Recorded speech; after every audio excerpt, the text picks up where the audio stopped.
Hello বন্ধুরা, আশা করি সবাই ভালো আছেন। জি টিপস চ্যানেলে আপনাদের স্বাগতম। জি টিপস চ্যানেলে আজকের পর্বে আমরা আপনাদেরকে এমন একটি অ্যাপসের সাথে পরিচয় করিয়ে দিব, যে অ্যাপসটি দিয়ে আপনারা যে কোনো ইমেজকে আপনাদের মন মতো সাজাতে পারবেন, একেবারে প্রফেশনাল লেভেলের। এই জন্য আমাদেরকে প্রথমে প্লে স্টোরে যেতে হবে। প্লে স্টোরে গিয়ে আমরা এখানে স্ন্যাপচ্যাট এটা লিখে চার্জ করব। এটা চার্জ করার পর আমাদের সামনে এই অ্যাপসটি চলে আসবে। আমরা এটাকে ডাউনলোড করে নেব। আমার মোবাইলে অলরেডি অ্যাপসটি ডাউনলোড করা রয়েছে, এই জন্য আমি ডাউনলোড করলাম না।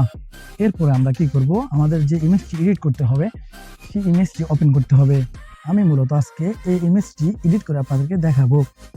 ইমেজটি ওপেন করার পর আমরা শেয়ারে ক্লিক করে এখান থেকে অ্যাপসটি সিলেক্ট করে দেব। দেখতে পাচ্ছেন আমাদের সামনে ইমেজটি ওপেন হয়ে গিয়েছে। আমরা প্রথমে ইমেজের কালারগুলো একটু চেঞ্জ করে নেব। এখানে দেখতে পাচ্ছেন হাইলাইট অনেক বেশি রয়েছে, আমরা হাইলাইট একটু কমিয়ে দিব এবং ব্রাইটনেস একটু বাড়িয়ে দিব। ব্রাইটনেস একটু বাড়িয়ে দিয়ে আমরা হাইলাইট কমিয়ে দিব, তাহলে আমাদের ইমেজ থেকে হাইলাইট কমে যাবে এবং দেখতে ভালো লাগবে। এরপর আমরা কন্ট্রাস্ট একটু বাড়িয়ে দিব। এগুলো আপনাদের ইচ্ছে মতো আপনারা করে নেবেন, যা যতটুকু প্রয়োজন মনে হয়। এরপর আমরা ওকেতে প্রেস করব টিক্সের মধ্যে। এরপরে আমরা ইমেজের ফেসকে সুন্দর করার জন্য এটাতে ক্লিক করে দেব। এখানে ক্লিক করার পরে আমাদের ইমেজকে সে অটো ডিটেক্ট করে নেবে।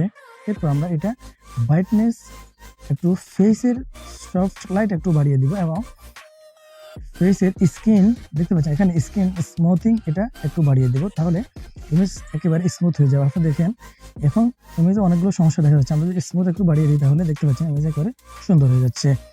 এরপর আমাদের চোখের দিকে লক্ষ্য করুন, আমরা এটা বাড়িয়ে দিয়ে আমাদের চোখ আরও উজ্জ্বল করে দিব এবং যেন আমাদের চোখ দেখতে সুন্দর লাগে সেটা করে দিতে পারবো। এরপর আমরা ওকে টিক চিহ্নতে প্রেস করব।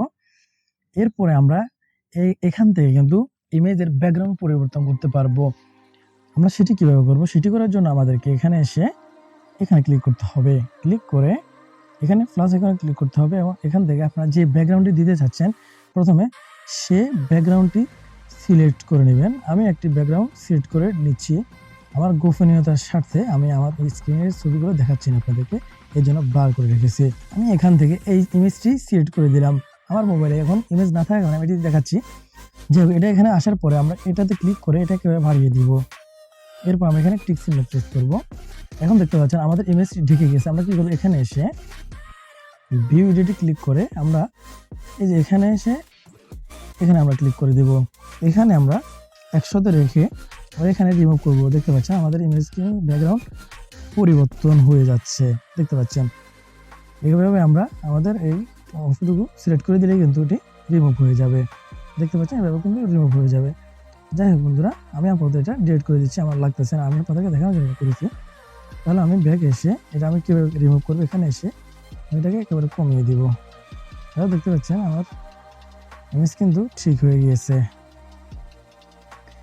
যাই হোক, এরপরে আমরা আরও অনেক কিছু রয়েছে এখানে এসে আমরা ব্লার করতে পারবো। আমাদের যে অংশটুকু সিলেক্ট করা দরকার, যেমন আমার ফেস এখানে রয়েছে, এটা এখানে রেখে আমরা দেখতে পাচ্ছি এগুলো ব্লার হয়ে গেছে। আমরা বাড়িয়ে দিতে পারি, কমিয়ে দিতে পারি, আর বিভিন্ন কিছু করা যায়। এরপর এখানে এসে আমরা কার্ভ বাড়িয়ে দিতে পারি, কমিয়ে দিতে পারি এবং এখানে এসে আমরা ডিটেলস মানে ইমেজের সাইজ আমরা বাড়িয়ে দিতে পারি, এবং কমিয়েও দিতে পারি। যাই হোক, এবং আমরা এখানে এসে আমাদের ইমেজের কেন্দ্রে উজ্জ্বল দেওয়া এবং চারপাশ সাদা অন্ধকার হয়ে যাবে, সেটিও করা যাবে। যাই হোক, এভাবে কিন্তু আমরা ইমেজকে মানে অনেকগুলো কাজ করতে পারি। যেমন ব্রাশ করতে পারি, আমাদের যে অংশটুকু প্রয়োজন হবে আমরা সেই অংশটুকু ধরে ব্রাশ করে দেখতে পাচ্ছি উজ্জ্বল হয়ে যাচ্ছে। এবং এখানে অনেকগুলো ব্রাশ রয়েছে। এখান থেকে আসে আমাদের ঠোঁটের উপরে একটু প্রেস করে দেখতে ঠোঁট আরও লাল হয়ে যাচ্ছে। চুলের উপর যদি আমরা প্রেস করি তাহলে আমাদের আরও বেশি ঘন কালো হয়ে যাবে। এরপরে এখানে এসে আমরা ইমেজকে টেনে লম্বা করতে পারি, এদিক সেদিকে নিয়ে যেতে পারি। যাই হোক বন্ধুরা, আমরা এখানে মোট কথা ইমেজের সব কাজগুলো কিন্তু করে নিতে পারি। এবং যে আমরা ইমেজের মধ্যে লিখতে চাই সেটাও পারা যাবে। এখানে এসে আমরা ইমেজের পরে লিখতেও পারবো। আমরা এখানে ক্লিক করে এখানে অনেকগুলো স্টাইল রয়েছে, আমরা স্টাইলের উপরে ক্লিক করে স্টাইলগুলো সিলেক্ট করে এখানে আমরা ক্লিক করে কিন্তু লিখতে পারবো। এখানে যদি ডবল ক্লিক করি আমরা আমাদেরকে লেখার অপশনটি দিয়েছে, আমরা এখানে লিখে এভাবে করতে পারি, তাহলে আমাদের লেখা এখানে চলে আসবে। বাংলাও লিখতে পারি, যে কোনো ভাষায় কিন্তু আমরা এখানে লিখে দিতে পারি। তো বন্ধুরা, আমরা এভাবে কিন্তু একটা ইমেজকে সাজাতে পারি, এডিট করতে পারি। যাই হোক বন্ধুরা, আমাদের এই ভিডিওটি যদি আপনাদের ভালো লেগে থাকে তাহলে অবশ্যই ভিডিওতে লাইক, কমেন্ট এন্ড শেয়ার করবেন। চ্যানেলটি সাবস্ক্রাইব করে বেল আইকন অন করে দিবেন। ধন্যবাদ।